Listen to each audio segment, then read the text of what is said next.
Guess for the 5 people that have been waiting for us to come back, and you've been harassing me on WhatsApp when are we coming back. So here we are. Stop stop being so kawaii.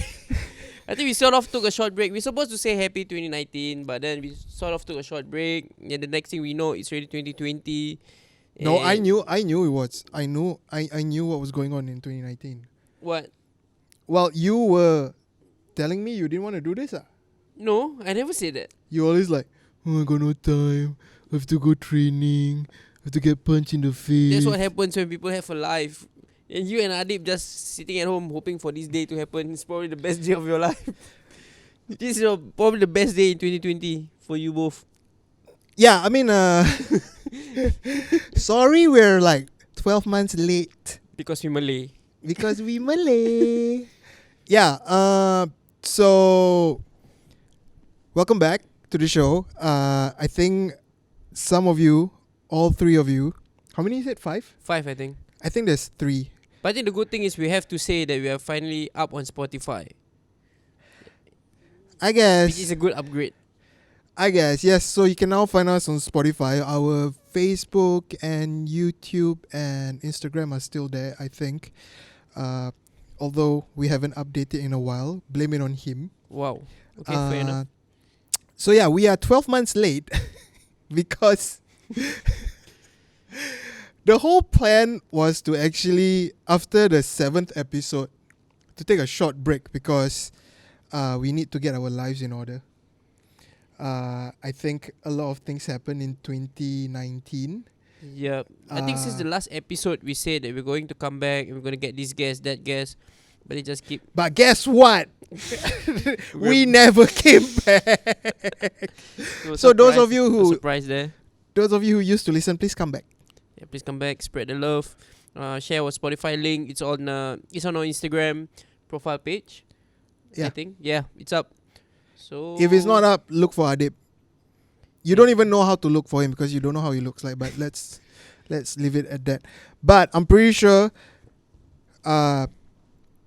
everybody's been wondering what we've been up to in 2019. Kepo. So why don't you tell me what you've been up to in 2019? Because this is the only time we actually talk to each other. We're not friends beyond this. That's quite true. I don't want to be friends with someone like him with a nose quite like true. that. I think we took a short break, but also took a short break from each other. I don't think we met. I think once maybe. I don't know. Because I was forced to. I cannot remember. All I know was that I'm just glad you were out of my life for a bit. Wow. Okay, whatever it is. I think let's do a quick catch up for 2019. Let's catch up, bro. Okay, how's your 2019? Keep it short and simple. I ask you first. I need some time to warm up. You are the pro, so you go first. Thanks for sharing. 2019. Well, I got a job. Finally. 2019 was very surreal to me because when I ended 2018, I think during the last episode I did mention that you were scared of a lot of things. I am scared. I'm still scared of a lot of things, to be honest, but it was more of uncertainty because I didn't know where I was going in terms of my career, what I was going to do. So I actually... now thinking back, it seems like a long time ago. So I tried looking for other jobs, and apparently nobody likes me. No surprise. Same for us and me and Adib. We're just tolerating you for now. Okay, Mr. Nose. It's 2020. Get a new joke. Is it my time to talk? Okay, or fine. Yeah, boxer. Okay, yeah. go ahead. I actually applied for a few jobs, and I'm lucky enough to have found one. Mm-hmm. But before that, I was unemployed for maybe 2 months. Yep. Here's the funny part, right? I'm a graduate. I'm a degree holder. So I got sick of waiting for companies to get back to me. I was running out of money. Mm-hmm. Or not really. I was okay with money, but it's not comfortable money. It's survival money. Okay. So I actually went to apply to be a Grab driver. Yep. So I don't know if anyone's familiar with this, but when you want to apply to be a Grab driver, you actually have to go down to the Grab office yourself. And then you put in all your qualifications and everything, and then you wait for them to call you for sort of an interview. It's not really an interview lah. It's basically somebody who comes to you and like ask you a few stuff before giving you the next step of what to do and stuff like that. The approval takes time. Mm-hmm. But all I know is that there was a lot of young people mending all the counters there.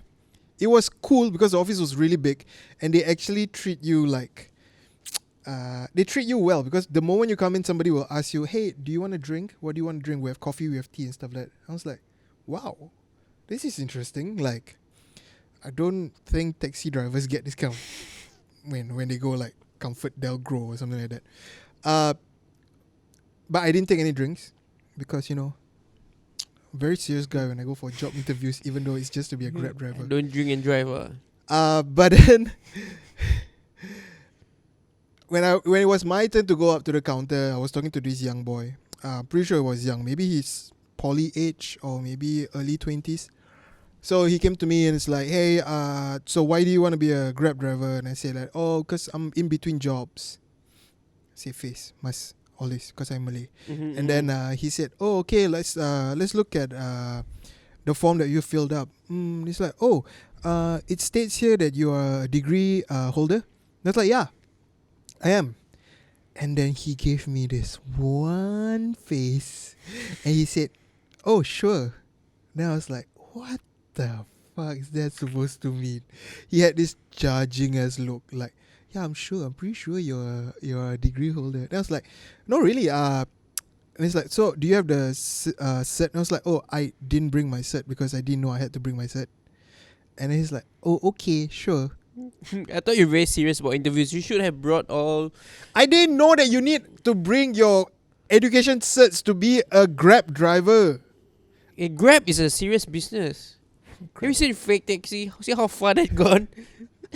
That was actually the plan. Okay. But that's another story for another time. But all I can say is that after that I went out. I don't know why, but I felt so down. I felt like shit. Like, I think you called me, right? No, why would I call you of all for some people? consolation and some. No. You are the worst person to call. Exactly. You because you I remember we were talking in the car park and you were telling me this story. Yeah, I was telling you the story after that lah, but not. Mm-hmm. Yeah, but yeah, I felt quite down after that. Good thing is that that very same night I received a call and a job offer which I've accepted, and yeah, partly the reason why the podcast has not continued is because there were some legal things that needed to be cleared for me to be here, which I've told you about. It took a few months. Yep. But then after that you got lazy, so it is what it is lah. So I've been happy with work. It's another line. I mean, I'm still in the media line. It's just that I'm handling a different kind of media. I kind of had to start back at square one. Because it's a totally different section of media that I'm not used to. So it's been a lot of eating a lot of humble pie. Like, I thought I knew everything. I mean, I've maybe produced, 200-300 shows before. Oh, you did? Yeah, I mean, I was producing a show every day for like Doesn't count with the shows nobody was watching. 2018. Well, you watched it because you were on it. I was on it. That's why you're getting a. But I'm pretty sure high a lot in of views. people watch it. It was quite a good show. Because it was high in views because of me. Thanks. Partly, I guess. I don't know. Because people just want to tune in and see your nose and see whether it's real or not. Of course, it's original. Yeah, a lot of humble pie in 2019. Like, you think you know something, but you actually don't. Mm. But I have to say that it's always exciting to learn new things, even at the age of 21, which I am. Yep. Still young and cute and tight. In the butt. In the butt. tight in the butt. Yeah, it's I thought I could never change some of the ways that I've been doing stuff, but this new place where I am at is brilliant in the sense that I have a lot of good mentors and stuff like that. Look, I'm just happy at the end of the day somebody gave me a chance and I am not wasting that chance. I think people should be grateful for any chance that they get, even if it's not what you think you want or what you think is good for you. If the opportunity is there for you to excel, just do it, man. Whoa. Just do it. You know what I mean? So much wisdom. Dropping some knowledge. So much wisdom. So what about you? I'm pretty sure I've bored all 5 of you listening to this who actually wants to hear what has been going up with you. So, but let me summarize it before you say it. Okay, in my point of view, what happened to you in 2019 is that you went from fighting in front of thousands of people to fighting in front of 3. Yeah. And it was me, Adib, and just a random apek who happened to stop by, which was quite nice because which apek is this? I don't know. It finally put you in a place. I mean, I don't understand why people want to pay $80 to watch you fight. Whoa, $80. I know 2 idiots who did pay that much only to see you fight. Like what? Which event in Singapore organize a local fight for $80? That's ridiculous, right? Is it? Campur nama apa? Twitch is on lah. You were lucky enough to be on that card anyways. You're lucky after what happened you are to you. lucky to see me in action. Why? I made it all worth it. Yeah, 2019 was quite harsh for you, I think. I don't know actually. I don't think it's that hard, but I think 2019 is more of me trying to be away from things and people, but at the same time I need to be out there. So that's a constant balance of making that work. Let's recap your 2019 a bit. You went from the poster boy of a certain company, a certain boxing organization. Ringstar. Oh, we can say it now? I don't know. Just say it lah. Ayo. They are happy anyway. Ayo. It's not like, they should be happy anyway. It's not like I'm claiming anything from them. Well, you should be claiming. Yeah, it's okay. I'm past that. So basically what happened was you got abandoned and fucked over by Ringstar. Yes, I did. And they owe you money. Yes, they do. Still now. And the so-called face of Ringstar ran away. Mm-hmm. Well, I would say it's run away. He would say, I don't know. I don't know what he would say. But I'm just telling it as it is from my perspective. So he left you with no promotion, no fights, no nothing. And yeah, how was life then? Like I said, 2019 is basically about me trying to be away from questions from a lot of people. I think even with you or some other people might agree that it's very hard to get to me. Like they will text or call or whatever and I just don't reply or I just go missing. Yeah, it's like I told you to like limit your jerking off to like twice a day. So I think that was a bit of a, I won't say it's a struggle, but I think it's more of me wanting my own time, my own space. But at the same time, I need to be out there because of the business and because I am still fighting. So to have that balance is always very, very tricky. So 2019 basically is a lot of working non-stop, hustling, grinding, just trying to build myself up, I think, mentally, physically, spiritually maybe. So I think it's a lot of trying to make sense of things. When was what was your first fight in 2019? How many times did you fight in 2019? I fought 5 times, which is not bad considering I have no promoter. So, what was the first fight? Where was it again? The first fight was still sort of under the previous company, Ringstar. I had that fight in Manila. Oh, Then I lost that fight against that's the one where you lost. Yes. And I remember Manny Pacquiao was there ringside watching me fight. Habis kalah. Rabak. But so that's how it was. What? How was it fighting in Manila in front of Manny Pacquiao? I don't feel anything. To be honest, he's just another figure. Of course, when he walked into the arena, everybody just didn't care for my fight for 30 seconds, I think. I think even the judges were looking the other way. That's why I lost the fight. Wait, he came in like somewhere in your fight, right? Yeah, he came in maybe round 2 or round 3. I think my fight was 6 rounds, I think.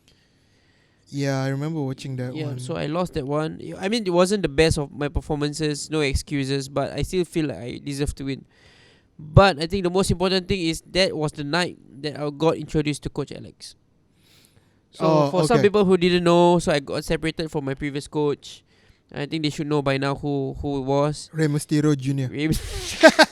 Not much of a mystery there. Yeah, so I'm a little bit pissed off at that because he went around saying I didn't pay him. Yeah, well, you're not paying me. There's no need for me to pay. You should be paying me for me to tolerate you. You should be paying me for being in your presence. Yeah, back to the story. So I went to the fight with no trainer, no coach. I trained on my own. I flew to Manila on my own. I have no idea who will be my cornerman, but I know Coach Alex was there. Coach Alex is a Russian guy, big Russian guy based in KL, who looks like Fedor. and he doesn't speak like a Russian. He speaks like a He speaks like British. an Englishman. Yeah, I don't like an get Englishman. it. I was like, yo mate, what's up mate? And he's Russian. He's like a full-fledged Russian. And I remembered that for the fight I had no cornerman, so I think my manager back then was looking for one. So I think they saw Coach Alex at the bar. He probably had a few drinks. He had a guest with him. He had to convince the guest to let him off so that he can be in my corner. So that's what he did. He actually paid to watch me fight and to watch the event.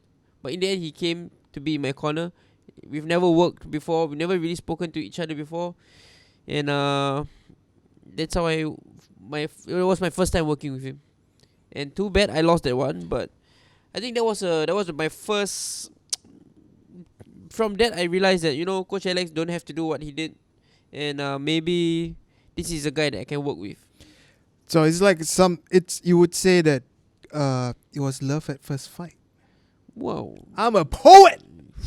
So I came back, and then they organized me to, I think one of the employees for the previous company introduced me to Coach Alex via message, and so we arranged for me to go to KL to train with him. To be honest, I didn't expect much. I didn't think I would continue working with him.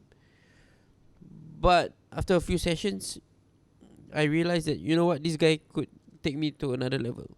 Because he wasn't just saying things that I needed to hear, that I want to hear. I remember I was doing some sit-ups, some very simple stuff. I wasn't fit, but still I should be able to do it. They were just looking down at me, just like grinning. He was just like, weak. In his most Russian accent. And I was like, oh my god, I'm so demoralized. But then at the same time, I was so motivated to prove to him that I am, whatever that I got myself into at that point of time was not based on luck. And he did say that my previous fights, there were a few notable wins there. And from there, we started to work together. And from working with him, I think I won 4 fights with him. So, I mean, he strikes me as he looks like he's more of a friend than a coach. I think he's very technical. He's very technical in his coaching approach. Sometimes, I'm a coach myself at Legends. So sometimes when I give instructions, dropping ranks. So when I am giving instructions to the students, then I realize Coach Alex is actually giving me the same instructions. So you tell people to do things, but you yourself never do. Yep. So Coach Alex was just telling me the things again that I know, but I am not practicing enough. So I think I feel like it is me coaching myself, but of course he's more experienced and he's got a better eye, and then he keeps me honest. It's because you got cock eyes, bro. The nose is blocking my view. The first fight back in Singapore, that was KBX, right? Yeah, KBX. So when was that? Can't remember. It was somewhere was it in the middle of March? Was it March? March onwards, I think. So, from a fan's perspective, because I'm a fan of the art of boxing. I like martial arts.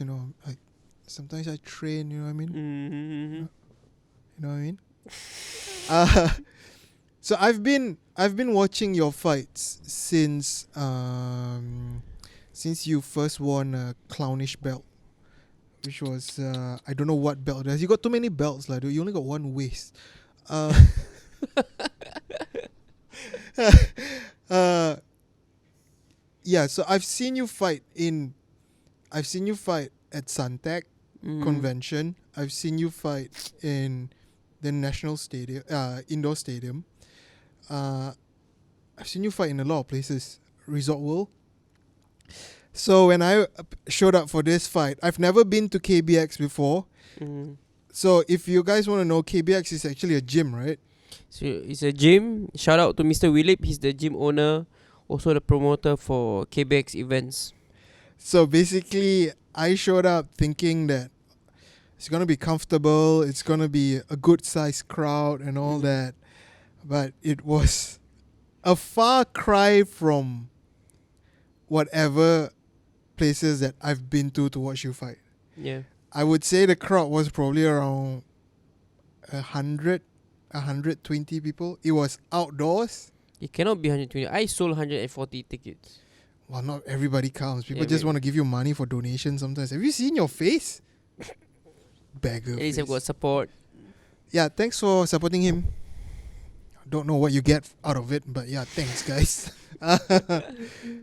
Yeah, but to me it was like, oh dear, how the mighty has fallen.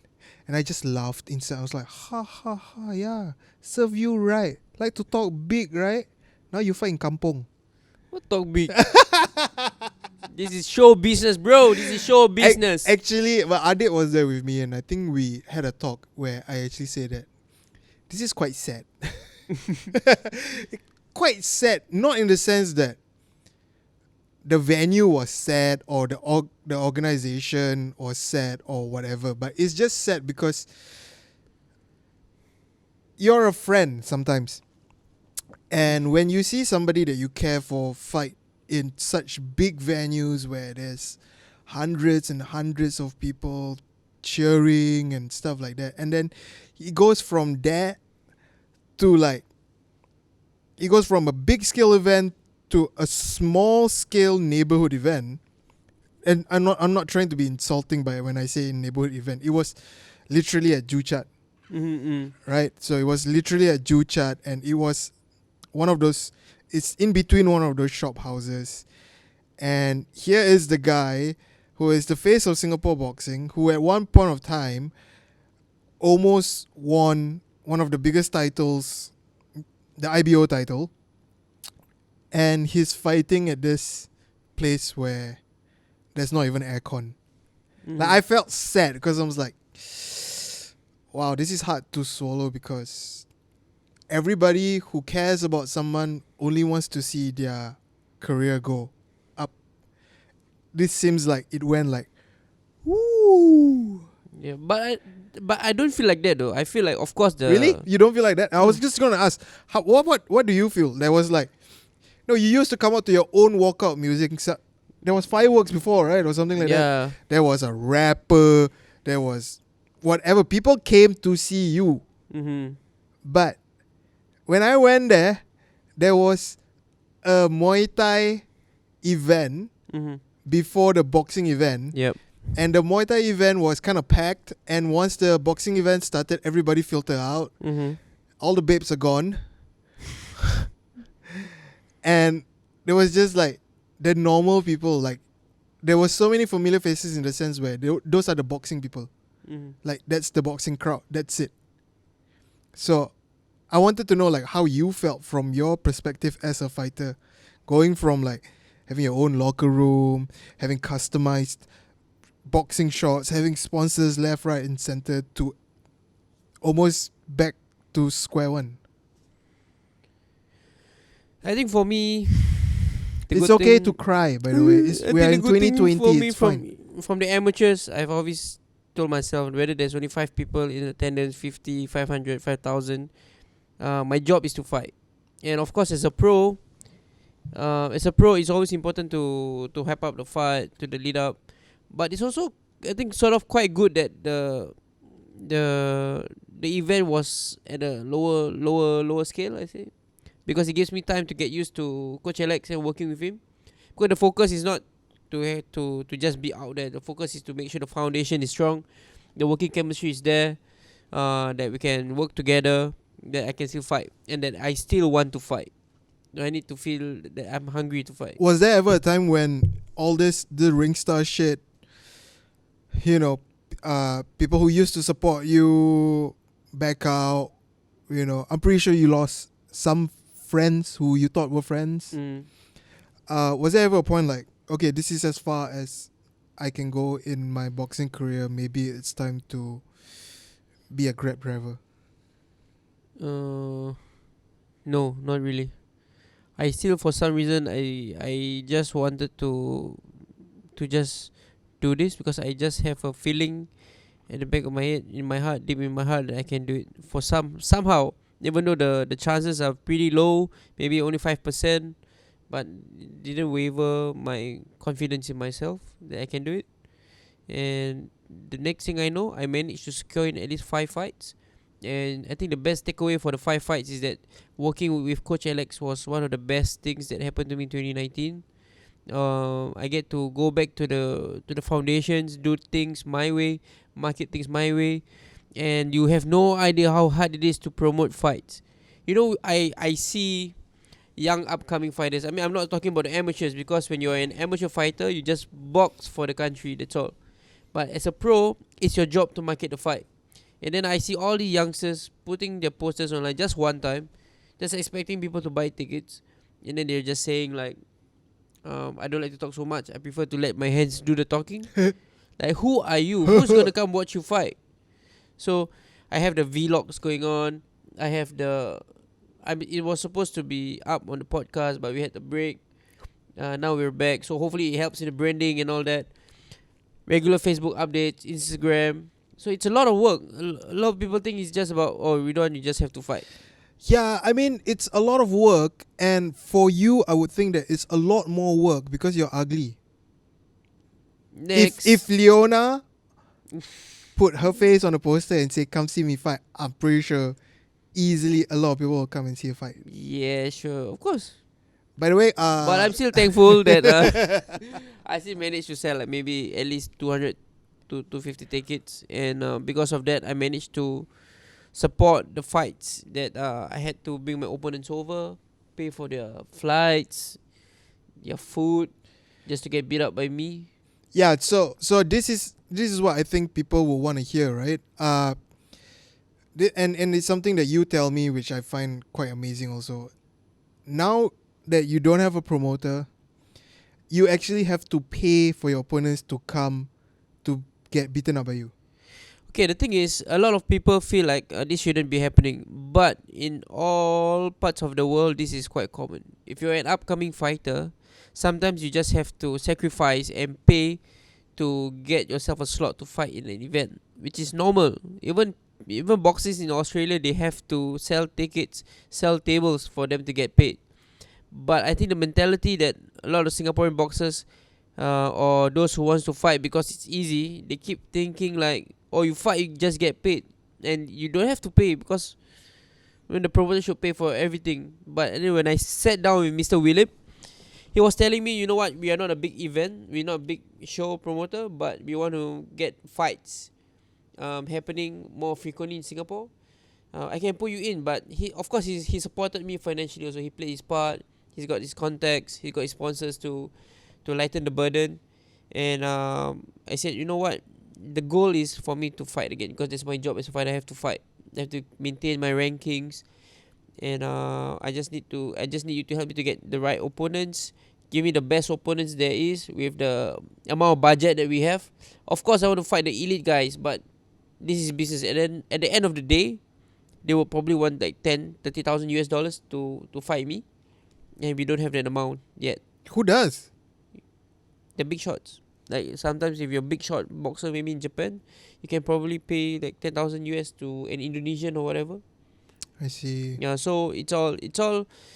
There's always a. It's not like I say I don't want to fight somebody who's good. It's just that sometimes the opportunity is not there, or the money is not there. So you just gotta make do with what we have, Sometimes I always wait for you after your fights, right? I mean, I always wait for you to finish, and then I'll talk to you. and I know your last 5 fights. I've been going backstage and I've been telling you, why you bully people?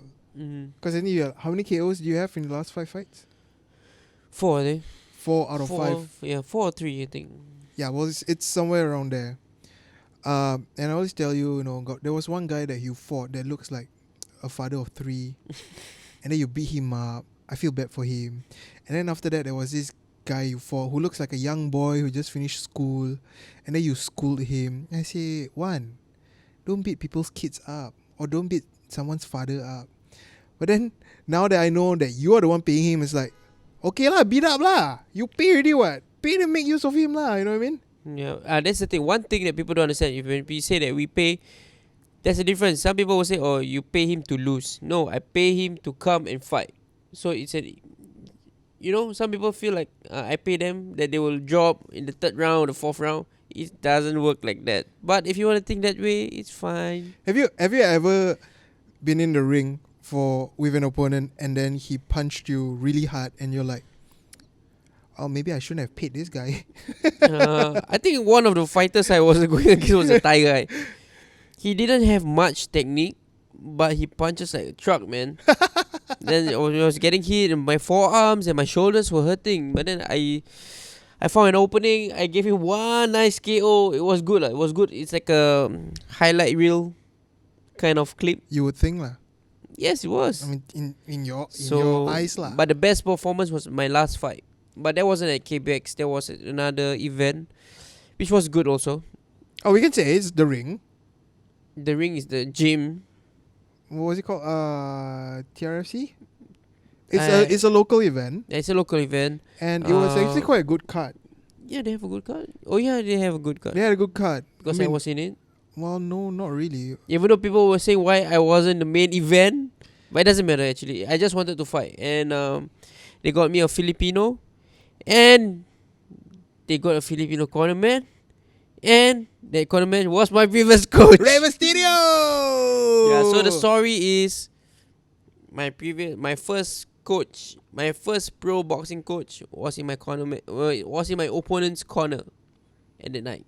Yeah, and so was I and Adib. Yeah, I saw you. I saw you. We didn't know you were gonna be in the other corner, so we just said whatever is available. Yeah. Yeah. I mean, actually, we were kind of hoping that you would lose also. I understand this is business. I understand this is business, but for someone to go around to tell me that they don't get paid, are you butthurt? You're butthurt. I'm not angry. I am just sad. Disappointed. I'm just sad. I'm not disappointed. I'm sad. I am sad because it's not just for me. It wasn't just a coach and student relationship. It's more of like a brother, not brother, friend. I don't know. There was some understanding, but it was just based on money, Because I myself wasn't getting paid for my last event with him, but I paid him a huge amount of money. All the money that I got from the promoter, half of it, almost all went to him. Well, let's get to the point. The fact that boxing is not really boxing has always been known to be a money thing. Yeah, but I think to some extent, I'm still hoping to see the good in people. I'm not saying he's a bad person. Oh, you see the good in me? No. That's why it took 1 year for me to make a comeback to this podcast. Yeah, but I believe he did what he did because he needs it. He needs the exposure, he needs the money or whatever that he needs to do. I don't really care. I wish him the best now because he's fighting. He's back to fighting also. I hope one day he fights you. That will never happen. Why, you scared? Different weight, different height. Wow, we're going there. Yeah, we're going there. You're not that tall anyways. Yeah, so basically that was it. That was what it is. It's working now with Coach Alex, so I don't wanna disrupt that. I like how it seems like both our 2019s were about getting opportunities and making the best out of the opportunities.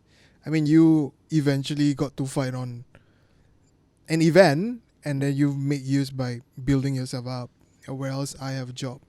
If there's one thing that I would say about your rebuilding in 2019 is that I think a lot of people who stood by you throughout the journey when you were Ringstar were actually still are standing by you now.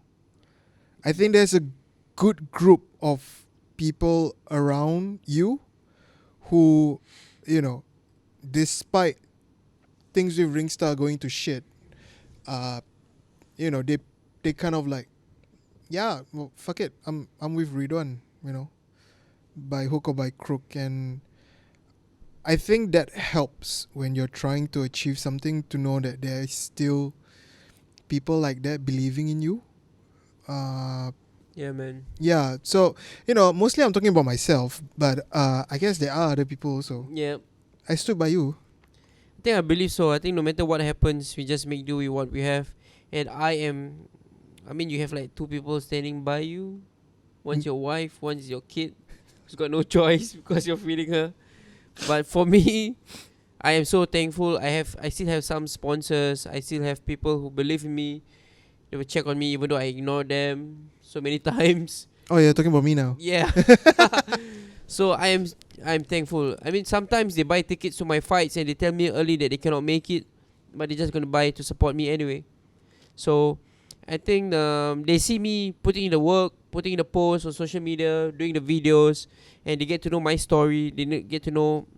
I think most parts of the story that people don't understand and don't hear about is in this podcast right now, like about me getting my own fights and rebuilding myself back up again. All this, it wasn't out in any article, so it's only in this podcast.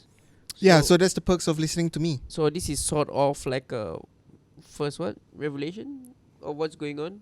I don't know, I'm Malay. Yeah, behind the scenes. Yeah. So, I mean, a lot of people were asking, what happened to your previous coach? Why was he at your opponent's corner? Why was he not training in your gym anymore? Why was there suddenly a Russian guy? Fedor. Yeah, Fedor. So it was a roller coaster ride, and I think I left 2019 feeling good. So I think 2020 should be better. What's going on in 2020? Okay, you go first. Nah. What's your goal for 2020? I'm not really a fan of resolutions. True, nobody sticks to them. True. Well, Adit wants to speak more, so maybe one day he'll be on the show. But as long as I live, I don't think that's gonna happen. So yeah, just stick behind the camera. Better go watch your coffee. You never know what's inside. I think in 2020, on a personal level, I'm gonna keep it broad, and I just want to be happy. That is so. Yeah, because you know what? Non-specific. Do you know? 2019 was hard, but it was fulfilling to a certain extent. I moved from an industry where I've excelled to a brand new industry where I'm trying to excel. Mm-hmm. But I've been in showbiz for maybe 10 years now. Stop showing off, man. I've achieved a lot of the things that I've achieved. There he goes. That I wanted to achieve when I set out to do this. And now it seems like it's about sustaining myself more than anything else, to keep myself stimulated in the sense that I'm always learning and I'm always improving and stuff like that. But generally, I've come to realize at this age of my life, a lot of material things don't matter. Give me your car then. Except for my car and my shoes. Because at the end of the day, you don't remember what you buy, you don't remember what you eat, but you actually remember the times where you laugh, the times when you spend having a laugh, having a good time with people who you love and you care for. And sometimes when you are young parents, or sometimes when you are people who are driven to succeed in certain stuff, Yeah. you forget to smell the roses. You know what I mean? You forget to like appreciate the people around you. You forget the good times that you spend on a couch talking to somebody who actually has interest in what you have to say. I mean, this is not the couch, right? And God knows what you've done to this couch because it's been uncomfortable ever since I sat down. That's a conversation we need to take offline. Or if you want to sponsor us a couch, please get in touch on our email. Yes, please. Because this one is falling apart because one has been doing things on it. That The One Man Show podcast at gmail.com. Yeah. Right? Yes. So in 2020, I just want to replicate a lot of good times with friends, with family, and it could be just going out with friends, sitting down and having a chat and laughing our ass off. Because I think when I'm at my deathbed, which I hope will not be so soon, I think those are the things that I will remember more than, oh, I wanted to have my own show before I turned 30. Oh, I reached that milestone when I was 29. You know what I mean? It's like, oh, I want to be the first Malay guy to be on ESPN as a presenter. I don't think I'll remember all that because I don't know, maybe I'm at the age where these things all don't matter to me. Not that I'm no longer driven in my career. I want to learn, I want to stimulate. Of course, eventually I want to climb up the ranks. But right now, I'm just more like, hey, I have a job. I have health. I have some money, I guess. Mhm. I have my family. I have friends. I have a family. I have a kid. And I'm kind of good, man. I'm feeling good, man, in 2020. Would you say you're just like comfortable? Are you willing to push yourself out of the comfort zone? Because like you say, there's always the dilemma and the tricky part of knowing that whether you want to push yourself or whether you want to stay contented and just be comfortable. Yeah, but if you've been pushing yourself for the last 10 years, I don't think it's wrong for you to take a year off to actually be contented. I think that's... But what if you take a year off and it puts you back to square one? Yeah, you see, the thing is, what do you mean by put yourself back in square one? Like you built something up for so long, like 10 years. For example, boxing, you can't just take a 1 year off. I don't know if you can, but for me, I don't see it happening. Because I don't fight and get millions of dollars and I just travel around in private jets. Who asked you not to? Not yet, at least. But, if I were to go through that, it might as well I retire. But I don't know how it works for you guys in the media, The thing is, when I say that I want to be contented and I want to smell the roses, it does not mean that I'm not. For lack of a better word, it does not mean I'm not training. You know what I mean? You sharpen your knife every day because you go to work and you give it your all at work, right? But if you're telling me that, hey, can you stay on for 3 nights straight and finish this edit? Which is what I used to do when I was climbing up the ranks. There will be days where I work for 24 hours, I work for 48 hours. I sleep in the office, I sleep in my edit room because I wanted to do something, even though nobody asked me to, but I wanted to do something and I want to see that something beyond the show so that people can see that I can do this. But that was when before you were married, so the sacrifice was different. Yeah, but even after, I don't think marriage has anything to do with this. This is more of an individual thing for me. Like, I've been grinding a lot. I've been spending, there were times when I spent more time at work than I have at home. And this was before the kid of course. But I guess having the kid and stuff like that made me realize that it's work. Somebody once told me when 2018 ended and I was without a job, one of my good friends told me that you're not gonna die, you're not gonna starve. You're not gonna go hungry. Maybe once in a while you run out of money, you will go hungry, but you're still gonna have at least a meal a day. It's just work. Something will work out because you've built yourself up.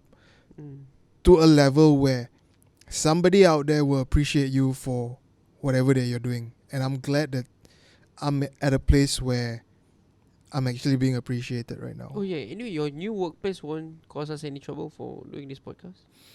That's the thing, right? We sort out the legal thing where No, for this one, your new company. Yeah. Are they okay with it? yeah. So if they said no, what would have happened to us? Adik would have taken your place. Yeah, I guess then no one will listen to it because no one wants to listen to two ugly people talk. That's not how influencers work. So I just want to be happy, man. In Okay. 2020, no matter what I do, I just want to be positive about it and be happy I think that's a simple thing, but at the same time, it's something very, very difficult to do. yeah, I mean, like, even if people start fat shaming me because I've been You are? I'm I be- don't see that. You almost blended with the couch. wow, are you colorblind? Shape blind. Oh, shape blind. I don't know what shape the couch is, but I'm pretty sure it's not round. But yeah, even if people were to fat shame me, I just want you to know that I don't care. Okay, I'm happy. Yeah, if you can laugh at yourself, no one can laugh at you. Maybe after this, Wipe away the tears, please. Maybe Wipe away the after- tears. Make it more believable. I'll cry in the car when no one can see me, or I'll cry in the rain. In an expensive car, okay? It's not some cheapo car Come on, lah, cars. with a Hello Kitty pillow. What the heck? So many, but got a Hello Kitty pillow. Well, that's Pillow neck rest, is it? it's a neck rest, I think, but it's not mine. But you know, it's. I guess It's a feminine touch. it's a family thing, I think it's just a mark Which- say that which, he's mine. which It's just say he's mine. So if a sexy babe were to walk over and say, no, I'm not gonna get in the car with a man who has a Hello Kitty. let's just say the Pillow Hello rest. Kitty is like a ring, a wedding ring. Nobody comes in the car with that around, and a child seat. So I got double barriers now. Ding ding ding. What about you, man? What's up for 2020? I heard that Now your 2020 I don't know goals sort of quite 'Cause you- commendable. Mine's become so uh, ridiculous. yes, I'm winning. Okay, the thing is I have a special gift of bringing people together. Like I've heard this. yeah, like I see different people who used to hate each other, who used to diss each other, willingly come together to now just hate on me. That's a very nice thing you're doing for this Yeah. society one. I appreciate that. So I think I have to have more discipline and courage to stay away from the negativity. Don't poke your toes into it if you know what I mean. Yeah, inside joke. Yeah, so there's so many bad vibes going around. I think it's quite clear. I think people who are not in the scene, people in the scene can see it clearly. Like I think it's quite clear it's happening. So but I just have to know that when you're on the way to the top, there are always going to be dogs barking. So I can't possibly be throwing stones at all the dogs, and I'm not going to get to where I want to be. So, and for me, it's sort of indirectly it's like you to be happy. By- to be Copycats, that- this boy. to Can you be- be original, no? to be that. Okay, my goal is to be happier. Yeah, so to be that, I have to stay away from negativity. People don't like me, so what? I mean, I think I try too hard to not say for people to like me. I think to be accepted. It takes a lot to like somebody like you. I know. I expect that a lot from people because I do that for them. But people who like you generally will like you for a long time. Yeah. Because like once you go one, you never go back. Wow. But I think the thing is, we live in an era where social media is where people try to justify their actions. How they justify certain things? Why they do I'm certain gonna things? say again, don't poke your toes into other people's problem. So you know what it is. We all know what it is. I think it's as clear as day. Look, I think the boxing scene is very toxic.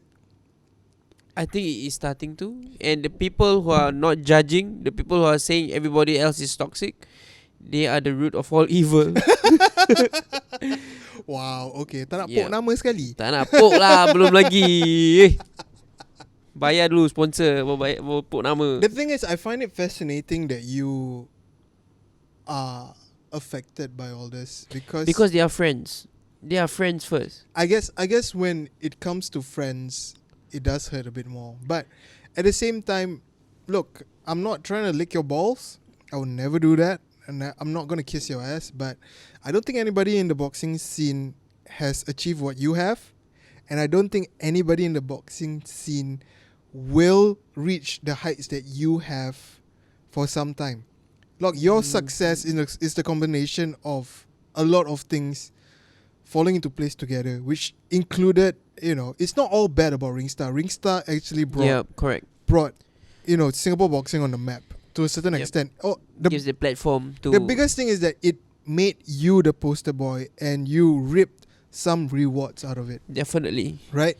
So, I don't think, as a friend, I don't think you should ever be bothered by what others say.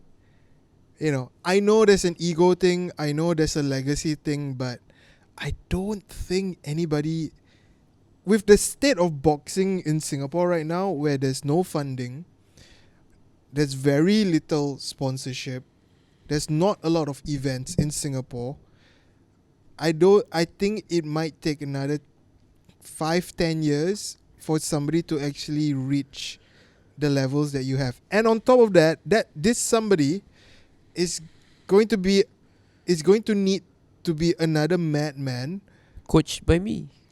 Maybe, I don't know. Maybe, but they're gonna have, you see, what people don't see is the 4 a.m. runs, the 5 a.m. runs. People don't see Ridhwan waking up at the early hours in the morning, going for a run, coming back home, sending his kid to school, coming to the gym before 7:30.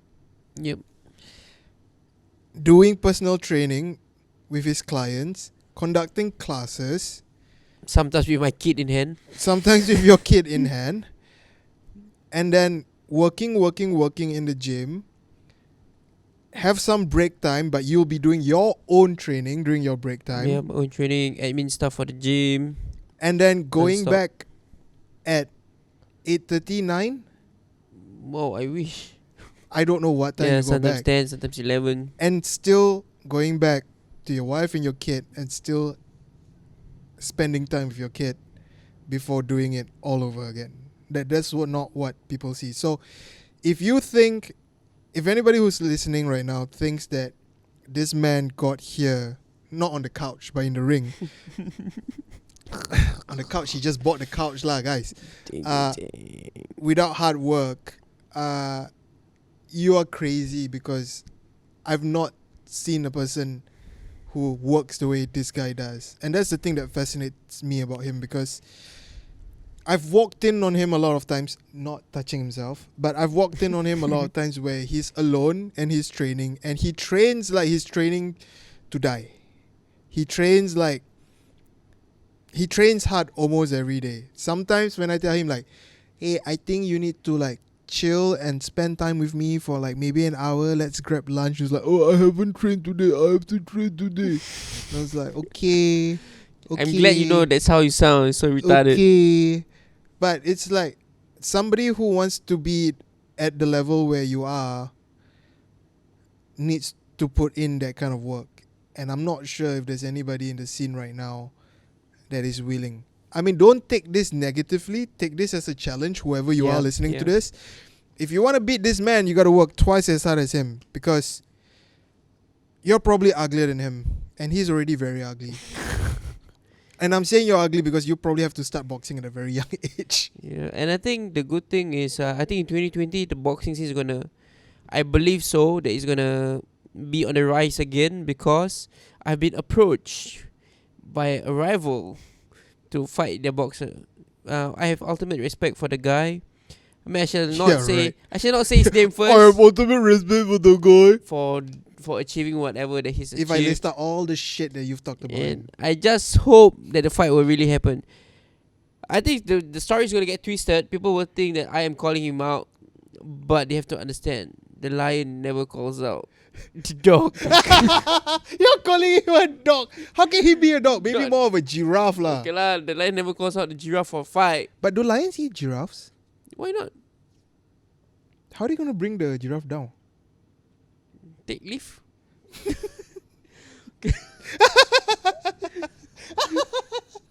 Wow, have you not ever been to a zoo?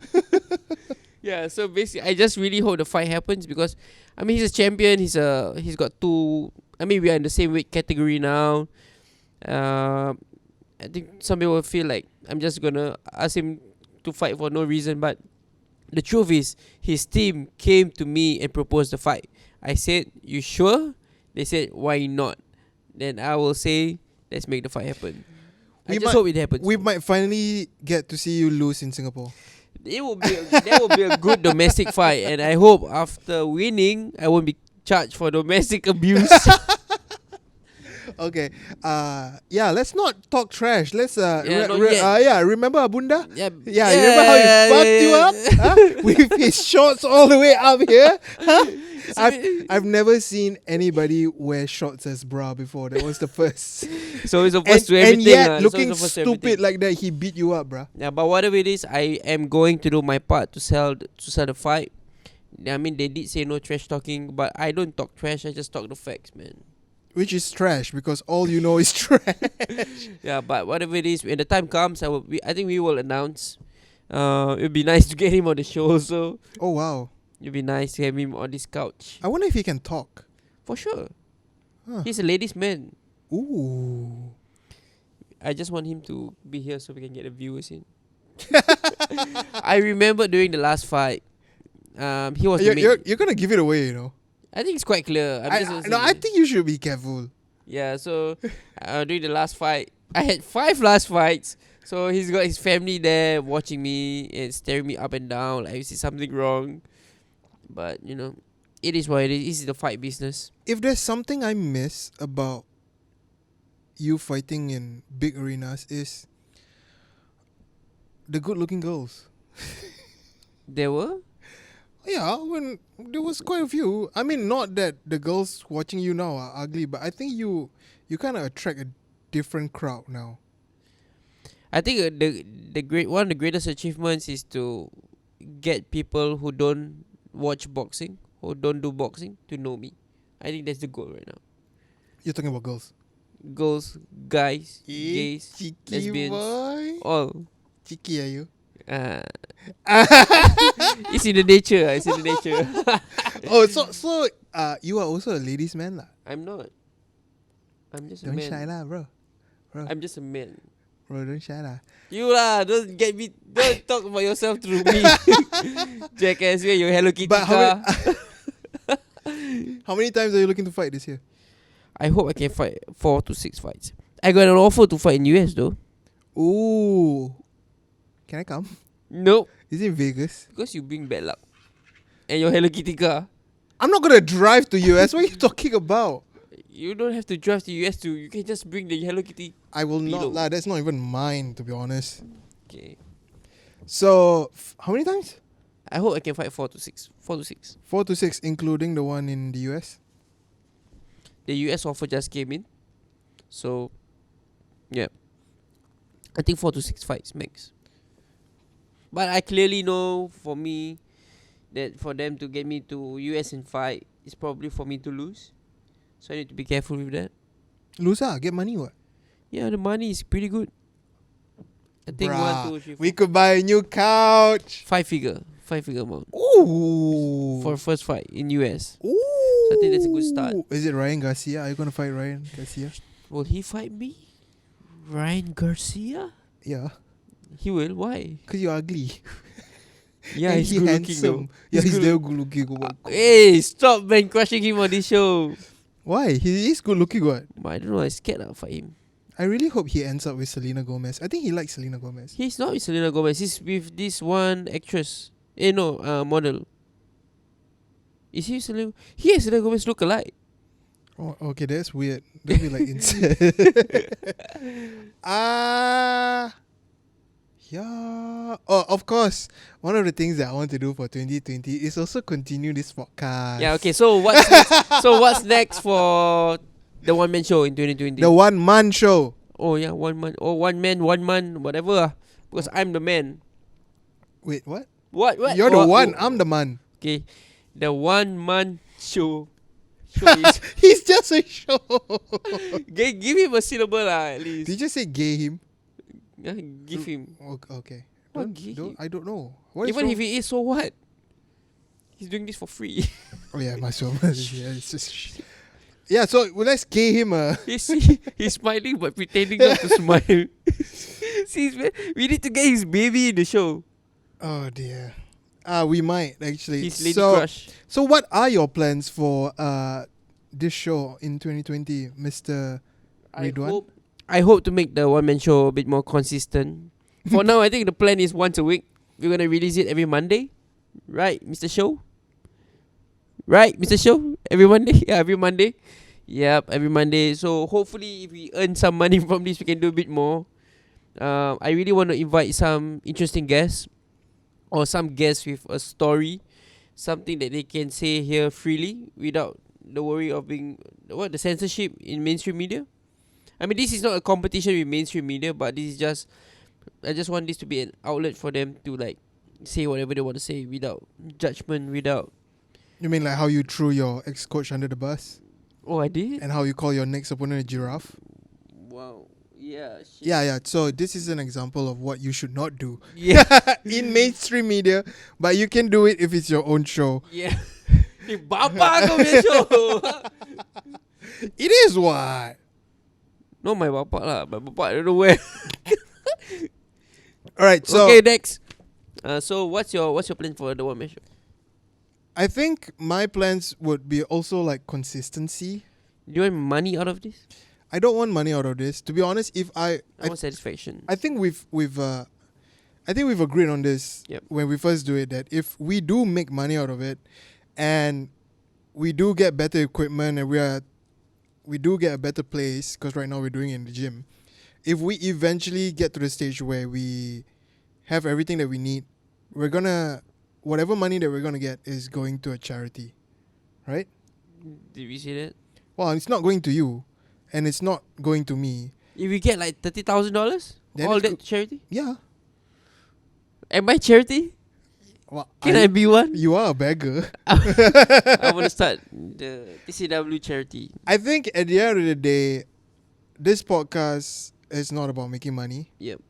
It's about just two guys wanting a platform to talk, and this is for your fans to get a closer look at what you are as a person and an animal, which you are. Beast. And I think we are going to try to do a few segments here and there. Yep. From the next episode onwards. We might get guests, we might not. Sometimes it's just the schedules don't work out. You know, do understand that this is a passion project. Even though there's nothing passionate about sitting beside an ugly guy who looks like it says just for fun on our IG page. It did say just for fun. This is just for fun, and I think we enjoy doing this. I enjoy talking in general. But I also hope that we can have that reach. So, you know, if somebody has a story that can help somebody else, and then we can have more than 5 followers or something, that'd be good. Yeah, I think just to end this on a proper note, me and Juan just want to thank everybody for their patience with us. We know that there's more than 5 of you, and we're just being humble. we're just counting who we actually think really, really does listen to us, which is Adit, me, and him, the 3, and then probably one of our parents, and maybe our kids. Just because they have no choice, they have to listen to it. But we are back, and we do enjoy doing this. We do appreciate your support. There's a lot of you guys message us on Instagram, on Facebook and stuff like that, asking when is this going to be up again and stuff like that. We do hope that you guys have stuck around and continue to stick around, because as long as there is one person listening to this, we're just gonna continue doing it. Yeah. And just get us up the ranks, just for fun. Just boost my ego a bit. Feed my ego.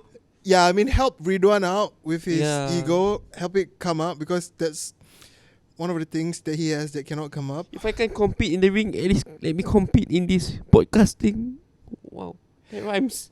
Before he becomes a rapper, let's just end the show. Yeah, that's in the show. Thank you guys. Till next time.